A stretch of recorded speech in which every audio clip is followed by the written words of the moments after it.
사람에게 인사하지 말고요, 자신에게 인사했으면 좋겠습니다.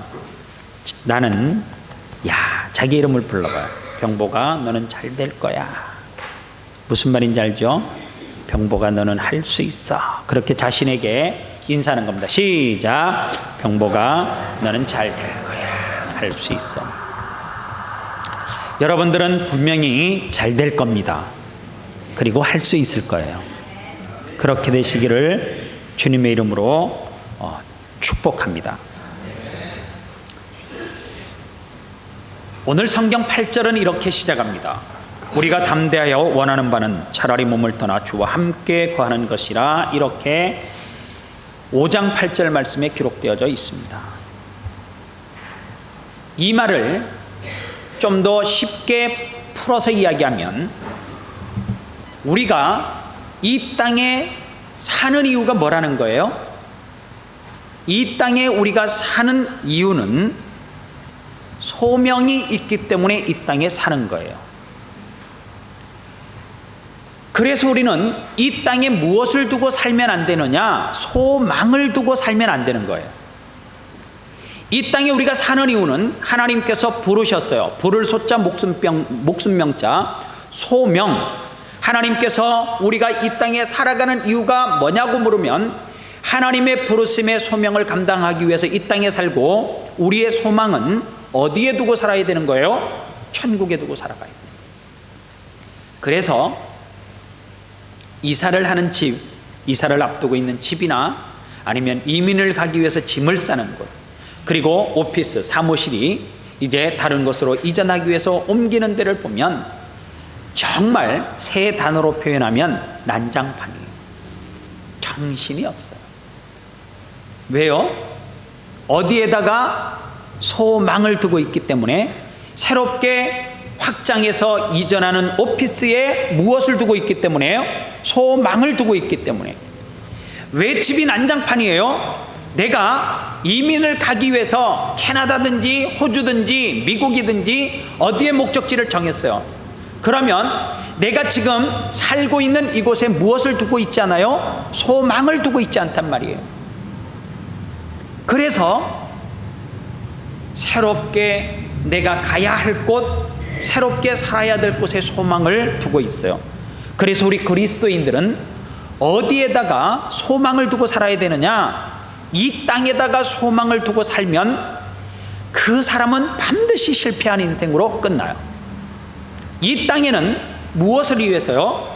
하나님께서 부르신 그 이후에 대한 답을, 그리고 부르심에 대한 그 목적을 이 땅에서 실현하기 위해서 살아가는 거예요. 그래서 성경 9절 말씀은, 그런즉 우리는 거하든지 떠나든지 주를 기쁘시게 하는 자가 되기를 힘쓰라, 그렇게 이야기하는데, 여기서 힘쓰다라고 하는 단어는 필로티메오마이라고 하는 헬라어 단어. 이 필로티메오마우라고 하는 단어는 무슨 뜻을 가지고 있느냐 하면, 명예와 가치를 얻기 위해서 야망을 가져야 된다, 그 말이에요. 어떤 인생이든지 마찬가지로 야망을 가지고 있어야 돼요. 야망을 가지고 있는 사람들은 그 인생 가운데, 그 일 가운데 집중하고 반드시 성공을 하더라는 거예요. 이것을 조금 건강하지 않는 단어로 쓰면 미친 인생을 살아야 돼요. 내가 어떤 비즈니스를 하면 거기에 미쳐야 되는 말이에요. 목회도 미쳐야 되고요. 제가 지금까지 신앙생활을 하면서 수많은 교회 지휘자를 봤어요. 우리 교회 지휘자는 지금 김영균 지휘자가 지휘를 해요. 신반포 교회에 지금은 지휘를 하시는지 모르겠어요. 참 오래된 이야기인데, 신반포 교회 성도들은 성가대 보고 은혜 받지 않아요. 임웅진이라고 하는 성악가 아시죠? 표현이 좀 그런데, 좀 이렇게 얼굴도 크고 목소리도 좋아가지고 노래를 잘하니까 가끔 텔레비전에도 나오는 임웅진이라고 하는 성악가가 있어요. 이분이 지휘를 해요. 본예배 때. 등치가 산만하잖아요. 지휘를 하는데 와, 사실 성가대 한 곡이 시간으로 계산하면 5분 정도 돼요. 그 5분 동안 딱 지휘를 하면 임웅진 그 지휘자는 이마에서 땀이 뚝뚝뚝뚝 떨어져요. 얼마나 지휘를 열정적으로 하는지 그 등치에서 막 이렇게 가는 거예요. 간절하게 생각 막 거기에다 쌓인 정말로 얼마나 열정적으로 지휘를 하는지요. 어떤 분은 있잖아요, 착각을 하는 거예요. 텔레비에서 보다가 교회 와서 보니까 유명한 사람이 지휘를 하니까 일어서서 막 기립박수 하려고 해요. 진짜로 그래요. 그런 느낌을 받아요. 그 열정이 성도들로 하여금 뭐 하게 해요? 춤추게 하더라고요. 바울도 오늘 성경에 보니까 13절과 14절에 바울도 이렇게 표현을 해요. 미쳤다, 그렇게 표현합니다. 우리가 만일 미쳤어도 하나님을 위한 것이요 만일 정신이 온전하여도 너희를 위한 것이니 그리스도의 사랑이 나를 강권하시는도다, 이렇게 표현해요. 바울이 미쳤는데 뭐에 미쳤냐? 복음에 미쳤다는 거예요. 바울이 얼마만큼 복음에 미친 사람이었냐면, 여러분들, 바울이 성경에 처음 등장할 때가 사도행전이에요. 그리고 바울이 다메섹 도상에서 예수 그리스도를 만나요.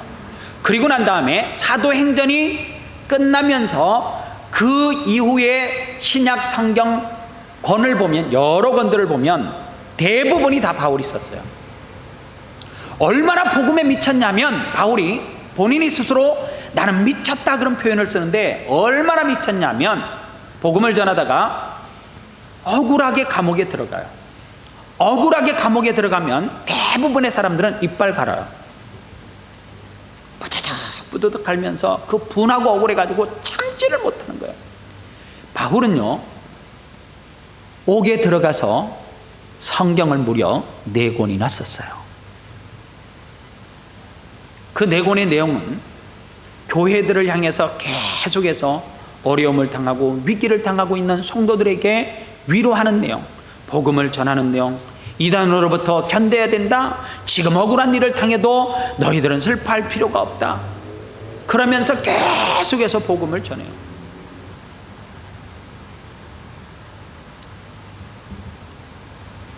낚시에 미치면 큰 고기 잡습니다. 아니에요?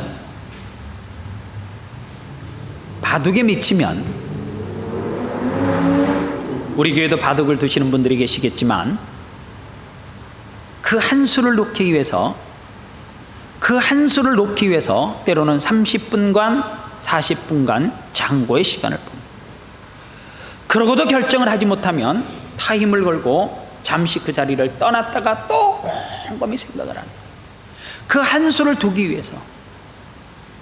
그래서 그 바둑 한 판이 끝날 때 긴 거는 몇 시간씩 가요. 마지막에는 이제 시간이 다 되니까, 시간이 얼마 없으니까 막 이제 급한 거예요. 그런데 얼마나 집중을 하는지 기사들이 바둑을 한 판 두고 나면 몸무게가 쫙쫙 빠진대요. 그런 사람들이 누구예요? 이창호, 이세돌이에요.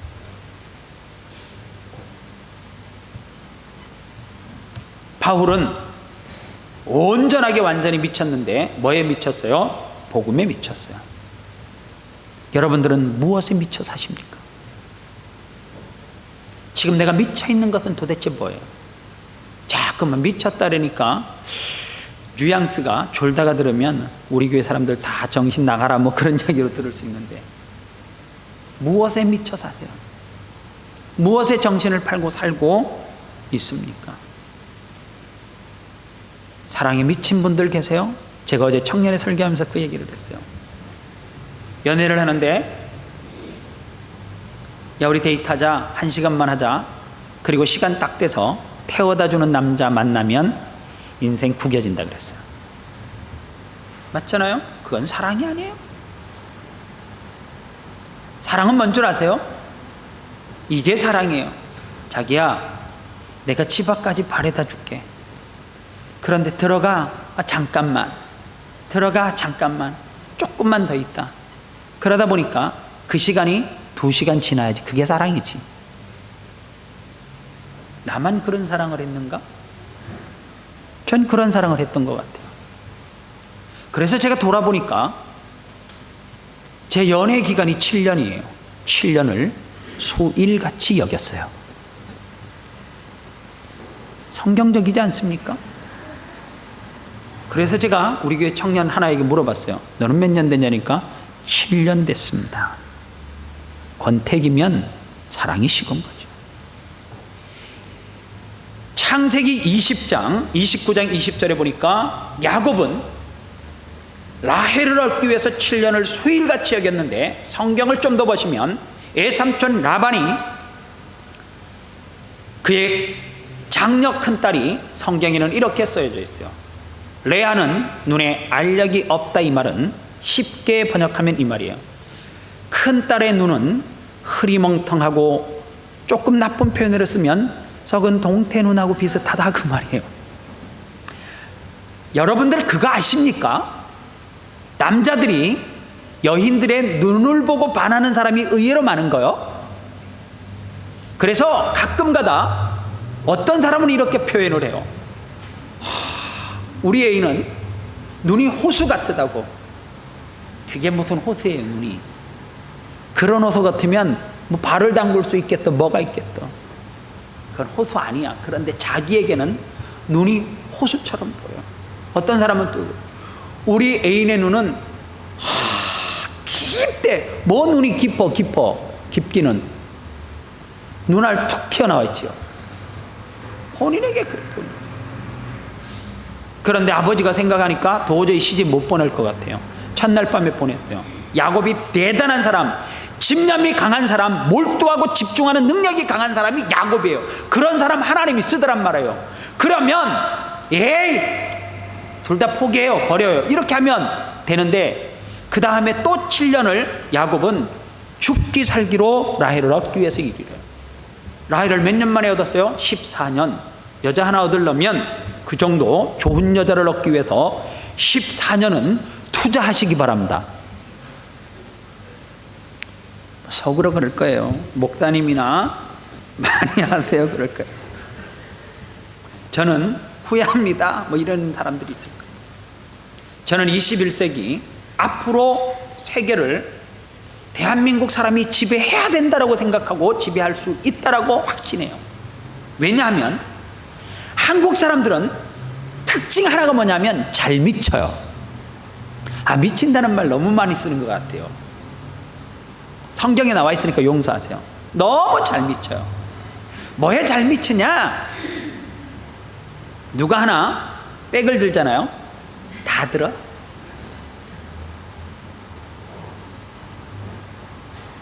그 해에 유행하는 머리 있으면 다 따라해. 다. 한국이 어느 정도로 미친 민족이냐면, 여기에 2년마다 핸드폰 바꾸는 사람하고 안 바꾸는 사람하고 비교하면, 젊은 애들은 무조건 2년 딱 쓰면 이유 없이 바꿔야 돼. 고장이 안 나도 바꿔야 되고, 뭐 깨지지 않아도 바꿔야 되고, 성능이 좋고 다 못 써도 무조건 2년 되면 어떻게 해요? 핸드폰 가게로 가요. 그래서 새 것으로 다 바꿔. 젊은 사람만 바꾸는 거 아니고, 이제 집사님, 권사님들도 2년 딱 지나면 목사님 바꿨어요, 신형이에요, 이렇게. 그거 아십니까? 세계에서 인터넷을 가장 짧은 기간 동안 시골 구석구석까지 강 케이블을 깔은 민족은 대한민국밖에 없어요. 제가 호주를 처음 2007년도에 왔을 때, 뭐 여기 사정을 모르니까요, 한 열흘도 안 됐는데 네이버 다음 화면을 띄우는데 10분 걸려요. 한 줄 딱 뜨고 한참 있다가 또 한 줄 딱 뜨고, 그거 띄우는데 막 10분 걸리는데 고장이구나. 전화를 했어요. 여보세요, 제 인터넷이 안 뜹니다. 그랬더니 그러세요, 뭘로를 만져봐야 되는, 따라 했는데 똑같이 안 떠. 그러니까 이상해요, 아예 안 떠요, 천천히 떠요. 그래서 한 줄 뜨는데 한 2분 걸려요. 그렇게 이야기했더니 한국에서 오신 지 얼마 안 되셨군요. 저 한국에서 용량제가 뭔지 몰랐어요. 20기가를 제가 가입을 해놓은 거예요. 신청을 해놓은 거예요.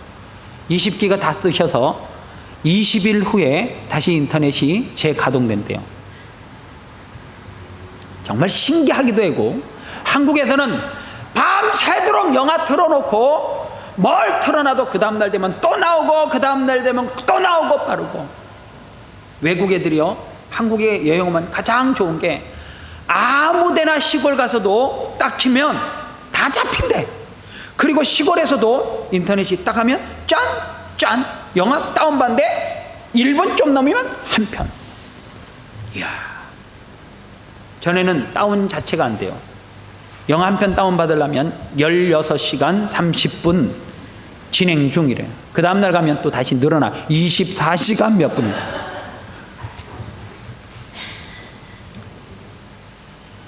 김경일 교수가 나는 오랑캐가 그립다라고 하는 책을 썼어요. 이 책 정말 좋은 책입니다. 좀 오래됐는데 기회 되시면 꼭 보시기 바랍니다. 이 책에 김경일 교수가 이런 이야기를 썼어요. 각 나라들 사람들마다 특징이 있다는 거예요. 미국 사람들 프론트 정신이 있대요.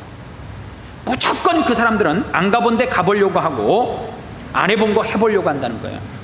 우리나라 사람하고 정반대예요. 우리나라 사람은 남이 안 한 거 절대 안 하고 남이 안 가본 데 절대 안 가봐요.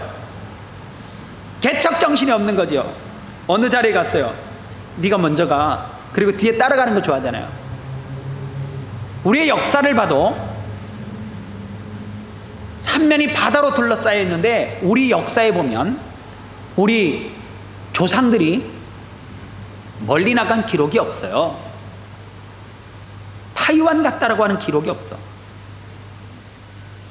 고작 간 것이 홍길동이 오키나와, 울곡도 이렇게 풀어놨더라고요. 그리고 장보고 뭐 대단히 멀리 간 것 같은데 중국의 해안선까지 가고 돌아왔어요. 개척 정신이 없어요. 미국 사람들은요, 저 티베트 산 꼭대기에 가도 거기서 뭘 새롭게 발견하고 뭐 한다고 다 가 있어요. 유럽 사람들 합리주의, 호주 사람들이 그 영향이 있는 것 같아. 내용만 딱 이야기하면 되는데 알아듣지도 못하게 막. 내가 지금 물이 안 나오는데 이 집의 온수통을 바꿔주면 되잖아요. 이 온수통의 역사에 대해서 또 이야기를 한다. 미치고 한다. 데카르트, 나는 생각한다, 고로 존재한다. 그냥 생각하고 그냥 존재하는 거하고 생각, 이러면 되는데 복잡해져. 자꾸만 뭔가를 이야기하고 그리고 따지고 논리를 이야기하고 정반합을 이야기하고. 중국 사람들은 어떤 사람이 안 줄 아세요? 중국 사람들은 문화를 정말 중요시 여겨요. 어느 한 가문은 수백 년 동안 호도 아래다가 사람의 모양을 조각하고 동물의 모양을 조각하는데 3대, 4대, 5대가 계속 그 일만 해요. 한국 사람들은 호도알 주면 망치로 딱 깨갖고 알 빼먹고 버리잖아요. 그쵸? 중국 사람들은 그림을 그려도 있잖아요. 호리병 이렇게 되는데 손이 안 들어가죠. 그 가는 곳을 안으로 넣어가지고 거기에다가 밖에서 보면 바로 보이게 거꾸로 또 그려. 그 하나 그리는데 얼마 걸리냐 그러면은 몇 년 걸린대. 한국 사람들은 절대 그렇게 안 그리죠. 바늘 기술로 짜게. 그리고 보면서 쉽게 그려놓고 한국 사람들은 뭐에 집중을 하느냐면 이것이 깨지지 않는 것처럼 붙이는 데 신경을 쓰고 가는 데 신경을 쓰지. 그래서 이렇게 말해요. 이거는 붓으로 안에서 넣어서 그렸다, 이렇게 이야기해요. 한국 사람들은 몇 분 만에 작업을 다 해치우잖아요. 일본 사람들 어떤 특징을 가지고 있어요? 일본에 여행을 하면 밥을 못 먹는데 초밥 하나가 콧구멍만 한데 거기에 너무 각을 잡고 예쁘게 만들어놔서 그걸 어떻게 먹어? 일본 사람들은 가게 문화예요. 이불을 개도 반듯하게 만든다. 한국 사람들은 뭐 해요? 한국 사람들의 특징은 욕 같은데 얼렁뚱땅 대충 빨리빨리. 그래서요, 성수대교 무너졌는데 1년 만에 설계도 시작, 맨 그 강 위에다가 설계도 그려가지고 완공해가지고 개통하는데 딱 1년 걸렸어요. 경부고속도로 10년 걸린다 했거든요. 그 박정희 대통령이 지붕 뚫고 선글라스 쓰고 헬기 타고 가고 날래하라 빨리 10년 걸릴 거 2년 반 만에 돼요. 한국 사람들은요 특징이 있어요. 잘 미치는데 기독교가 세계 역사 가운데 그 짧은 기간을 두고 기독교가 고을마다 섬까지 시골 그 골짜기까지 십자가 종탑이 세워진 민족이 세계 기독교 역사 가운데 조국 대한민국밖에 없습니다. 대한민국 사람들은 한다 그러면 해요. 대한민국 사람들은 소명, 그에게 이 땅에서 무엇을 해야 될 것인가를 힘쓰는 것, 야망을 심어주면 한국 사람들은 해요. 그런데 지금 우리에게 없는 것이 뭔 줄 아세요? 젊은이들에게 야망이 없어요. 꿈이 없어요. 그러다 보니까 젊은 사람들에게 집중하는 것이에요. 집중하는. 항상 산만해요.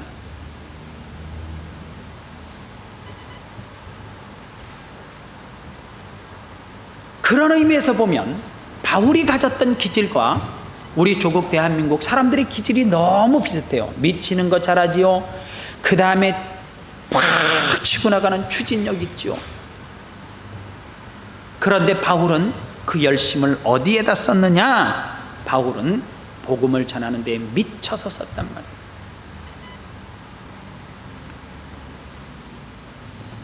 바울은 그 복음을 위해서 미침이 생명 다하는 순간까지 수많은 어느 한 지역이 아니라 나라와 나라를 뛰어넘고 대륙을 뛰어넘어서 하나님의 복음을 전하는데 귀하게 쓰임을 받더라고 하는 사실입니다. 바울은 어디에다가 인생의 가치를 두고 살아갔느냐 하면 이 땅에 소망을 두고 살아가는 것이 아니라 하늘의 소망을 두고 살아갔기 때문에 사람을 볼 때 무엇으로 봤어요? 그 사람의 이용 가치로 본 것이 아니라 영혼의 가치로 그 사람을 봤어요.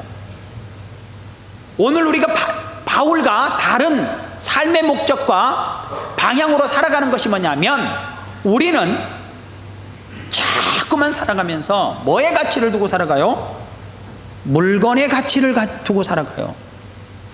내가 가지고 있는 물건은 뭐예요? 사용하는 것 아닙니까? 사람은 뭐 해야 돼요? 사람은 사랑해야 되고 하나님은 뭐 해야 돼요? 경배해야 돼요. 오늘 이 땅에서 승리하는 삶을 사는 사람은 어떤 사람이냐? 하나님은 경배하고 사람은 사랑하고 물건은 사용해야 돼요. 그런데 현대인들, 우리 그리스도인들이 어떻게 살아가느냐? 물건을 사랑하고 사람을 이용하고 그래서 하나님께 경배하지 않아요.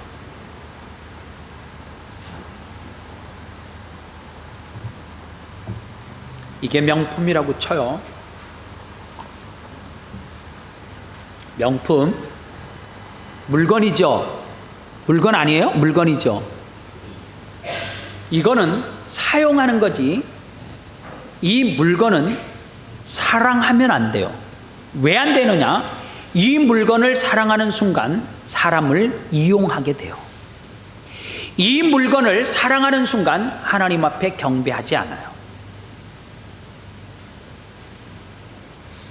무슨 이야기예요? 이 땅에 있는 그 모든 것을 너무너무 사용하지 않고 사랑하기 때문에 그것을 가지려고 해요. 그것을 갖기 위해서 사람을 울려요. 사람을 고통스럽게 해요. 이용해요.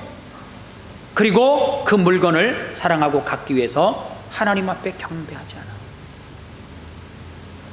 그러기 때문에 그런 이 땅에서 삶의 목적을 가지고 살아가는 사람, 소망을 두고 살아가는 사람들은 절대로 행복하지 않습니다.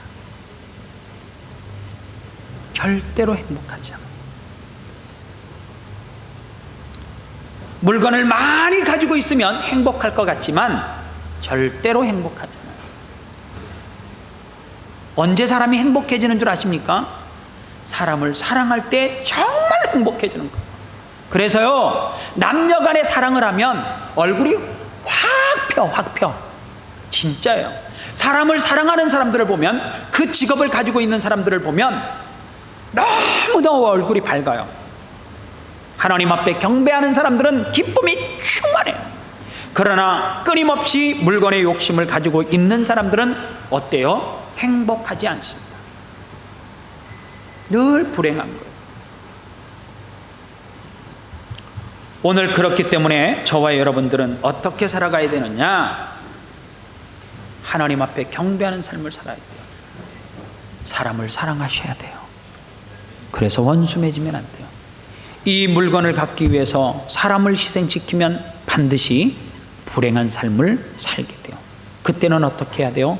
이 물건을, 사람을 사랑하기 위해서 포기할 줄 알아야 되고요, 하나님을 경배하기 위해서 포기할 줄 아는 인생을 살아가야 된다.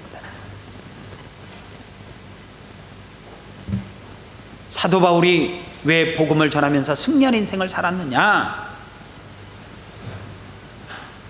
그 당시에 노예는 뭐예요? 돈을 주고 사고 팔 수 있는 관계였단 말이에요. 그런데 바울은 다른 사람이 그러할지라도 사람을 사랑하는 대상, 영혼으로 봤지 물건처럼 사고 파는 대상으로 보지 않았기 때문에 그는 헐벗고 가난하고 어려운 사람들에게 복음을 전했단 말이에요. 노예들에게 복음을 전했어요. 종들에게 복음을 전했어요. 왜요? 그 사람의 가치를 돈으로 보지 않고 무엇으로 봤어요? 영혼의 가치로 보았기 때문에 그렇다는 거예요. 로마가 기독교 앞에 무릎을 꿇게 되어졌을 때에 어디서부터 변화가 일어났느냐? 상류사회에서부터 변화가 일어난 것이 아니라 노예와 여성들, 가난하고 헐벗은 사람들에 의해서 로마가 무릎을 꿇었어요. 그래서요, 기독교가 유물론적인 사고를 가지지 않고 교회가 가려면 어떻게 가야 되느냐? 오늘 교회의 위기는 다른데 위기가 아니에요. 제가 꿈꾸는 교회는 이런 교회예요.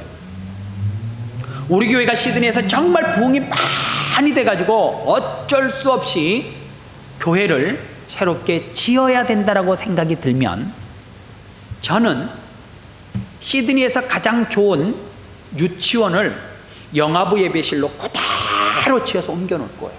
최고 좋은 시설로. 그게 제가 꿈꾸는 거예요. 주일학교 아이들은 푸른 잔디가 있고 이런 곳에서 뛰어놀 수 있는 공간을 만들어서 마음껏 그들이 에너지를 발산할 수 있는 좋은 공간을 만들어주고 싶어요. 청년들은 어떤 공간요? 스피커가 너무너무 좋아서 목사님 마치 음악 감상실에 와 있는 것 같아요. 막 이런 척. 어른들은 어디로요? 지하로. 진짜 제가 꿈꾸는 교회예요. 거짓말 아니에요. 진짜. 어른들은 주일을 예배 한 번 드리면서 한국 교회가 어떻게 돼 있는 줄 아십니까? 본당에는 수백억을 들여서 주일날 예배 한 번 딱 드리는데, 요즘 대한민국 교회 본당은 수요 예배 때 잘 안 사용해요. 오지도 않는데 그 많은 에너지와 전력을 다 쓰면서 수요 예배 때 5,000명, 10,000명 오는 교회가 어디 있어요? 주일날 한 번. 그거 쓰려고 모든 돈을 거기에다 다 쏟아붓고 거기에다 남는 지하실에다가 영아부 주일학교 다 갖다 놓아. 불나면 다 타주고요. 그러니까 한국교회가 안 돼요. 한국교회 목회자들이 어디에다가 관심을 가지고 있어요? 돈 되는 어른들에게. 성경에 나와 있잖아요. 불효한 사람을 상석에 앉히지 말라고 그러잖아요. 가난한 사람을 저 뒤에 기퉁에다 처박아 두지 마라 그러잖아요. 그런데 한국교회가 그렇게 하고 있어요. 아무리 대한민국 사람이 자녀들을 안 낳아도 작년이 2,000명, 3,000명 모이는데 어떻게 청소년이 100명이 안 돼요? 주일학교가 100명이 안 돼요. 말이 됩니까 이게? 생각해 보세요. 내 자녀를 지하 2층에다가 갖다 묻어놓는데 어느 자녀를 보내고 싶겠어요? 어른들은 주일날 예배하는데 에어컨이 너무 잘 나와야 돼. 난방이 너무 잘 돼야 돼. 왜 그러게 해요? 그 사람들 주머니에서 돈 나오니까 그런 거 아니겠어요? 아니죠. 이거는 변질이고 타락이에요. 교회는 다음 세대에게 좋은 교회를 물려주려고 하면 그들이 교회 왔을 때 정말로 기쁨이 충만하고 넘쳐야 돼요. 그리고 그들을 위해서 우리가 생명을 다해서, 여러분들 누구 밥 사줄 돈 생기시면, 조금 여유가 있으시면 교육자들 밥 사주지 말고요, 교사들 사주세요. 저를 포함한 교육자에게 밥 사주지 말고요, 교사들 밥 사주세요. 전 정말 중심이에요. 우리 교사들요, 정말 헌신해요. 정말 수고해요. 어느 집사님 한 분이 교사 선생님 한 분 딱 데리고, 제가요 선생님 밥 사드릴 돈이 생겼는데 저랑 식사 한번 하실래요? 그러면 그 교사 1년 동안 춤추면서 교사합니다. 진짜예요. 누구누구 집사님이 나를 인정하고 있구나. 그게 경력이다. 그게 세워주는 거예요. 한 사람만 누가 매일 먹던 사람하고 밥 먹으면 그거 안 지겨워요? 난 지겹던데.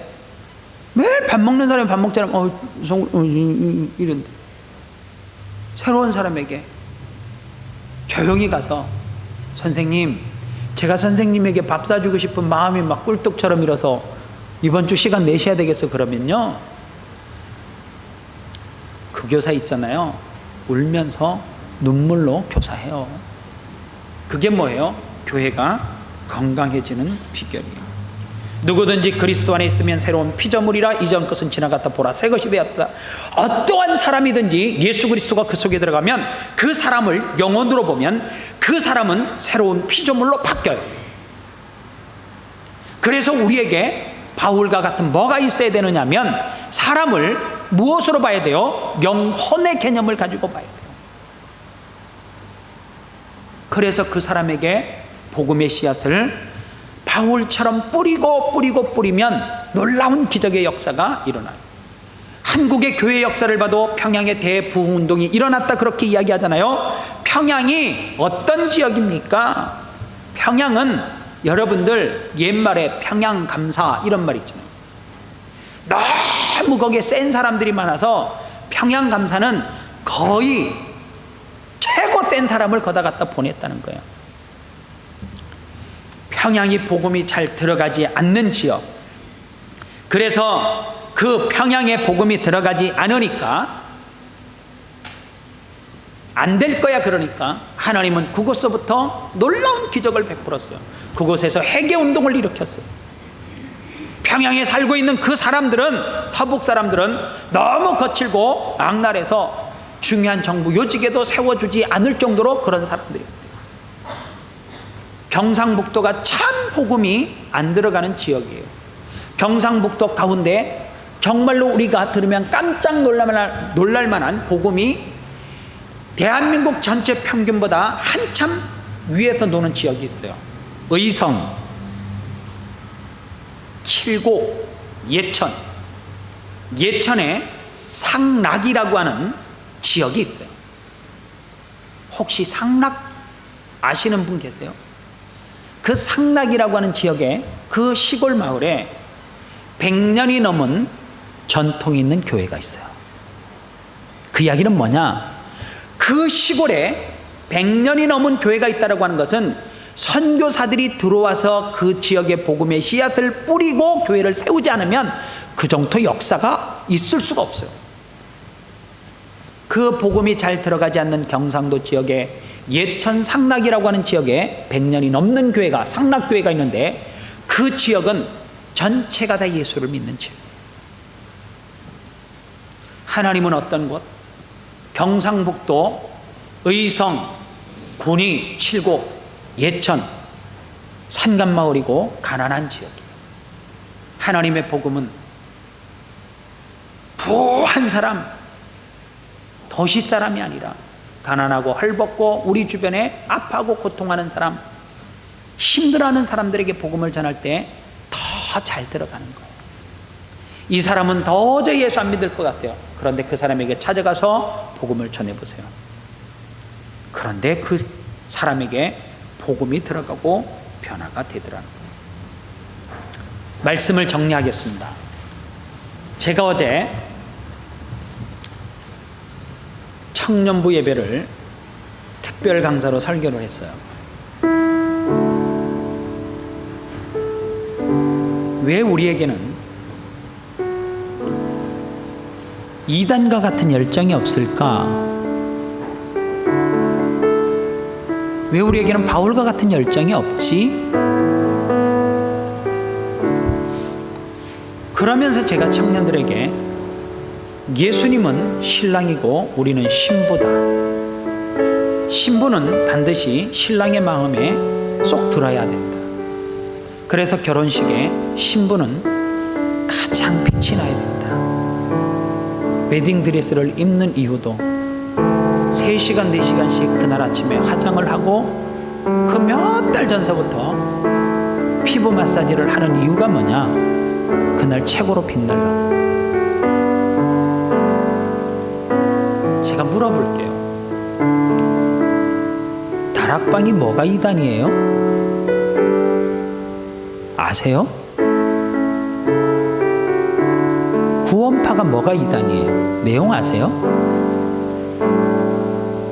여러분들이 생각하는 이단의 기준이 뭡니까?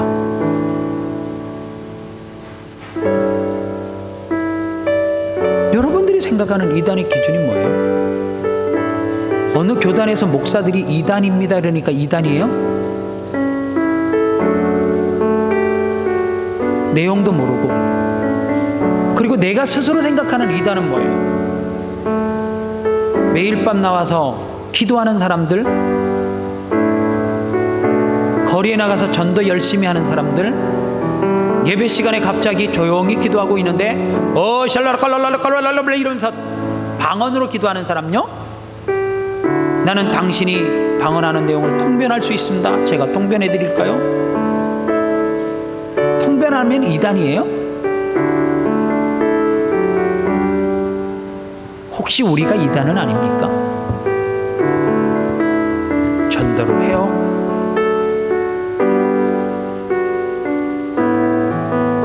하나님 앞에 물질을 가하게 드리기를 해요. 여러분들이 생각하는 이단 그거 아닙니까? 저 미쳤나 봐. 무슨 헌금을 저렇게 많이 갖다 해. 미쳤나 봐. 무슨 교회에서 살아. 미쳤나 봐. 기도를 저렇게 극단적으로 해. 미쳤나 봐. 자기 일은 안 하고 저렇게 매일 전도만 해. 미쳤나 봐. 밤마다 모여서 뭐를 해. 이게 여러분들이 생각하는 이단일 수 있어요. 내가 요즘 계속 고민하는 거, 내가 이단 같아. 내가 이단. 기도를 하기는 하나, 밤마다 무슨 성도들을 가르치기를 하나. 여러분들은 뭐가 진짜예요? 뭐가? 여러분들이 이단이 아닌 증거를 좀 대보세요. 증거를. 장로교 다니니까 박 목사가 이단 아니라고 지 입으로 나는 대한예수교 장로의 합동측 목사입니다라니까 그 밑에서 설교 드리니까 이단 아니에요? 이단이 물으면 하나도 대답 못하고, 이단이 성경 쪽으로 가지고 와서 치고 들어오면 저는 그런 거 관심 없고 그냥 저 그런 데 안 나가요. 이게 다잖아. 솔직히 이야기하면. 성부, 성자, 성령 삼위일체를 우리 교회 성도들 가운데 정확하게 설명할 수 있는 사람이 누가 있냐?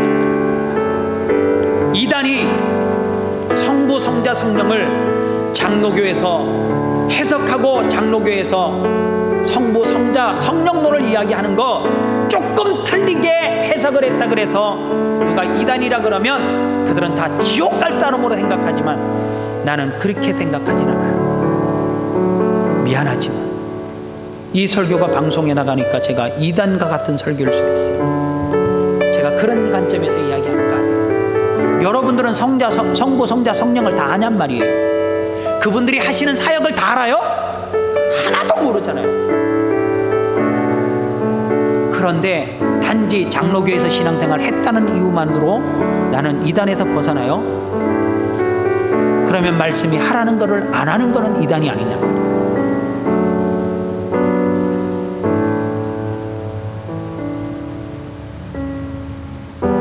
신부잖아요. 신부는 신랑이 좋아하고 이뻐하는 짓을 해야지 그게 신부지. 신부가 오늘 결혼하는데 화장 하나도 안 하고 몸뺑이 딱 입고 나왔고 나 신부야 그러면 어느 신랑이 좋아하냔 말이에요. 우리가 그렇게 살고 있지 않습니까? 정말로 신랑 대신 예수 그리스도 앞에 단정하고 매일 그 신랑을 만나기 위해서 하나님 앞에 기도하고 있어요. 신부인데 신랑이 있는데 다른 놈한테 가갖고 엄한 놈한테 가갖고 나 신랑이 나 보러 와는 나 네 안 봐. 배신이지. 우리가 그렇게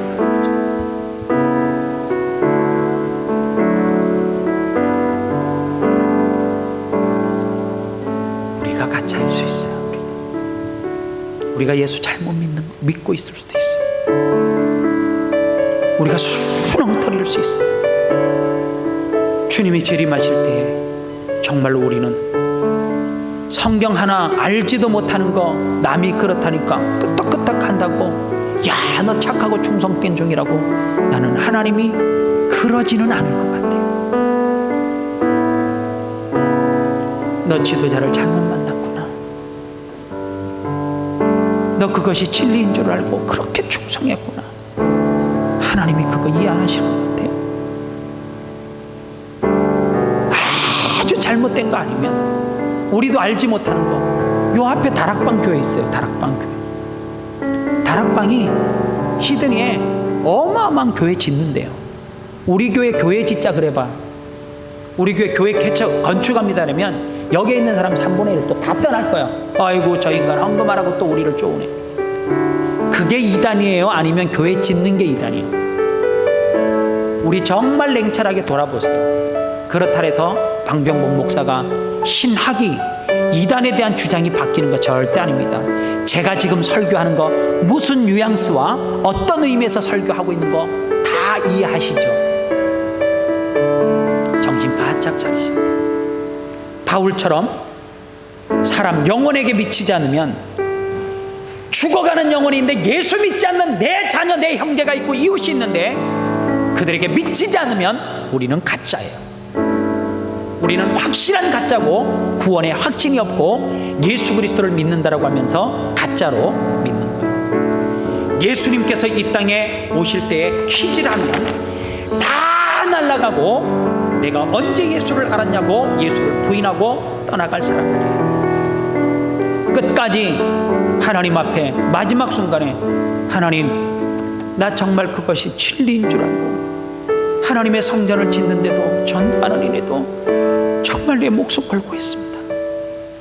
그런데 제가 정말 구원받을 수 없다면 하나님 너무 그러지 않냐고.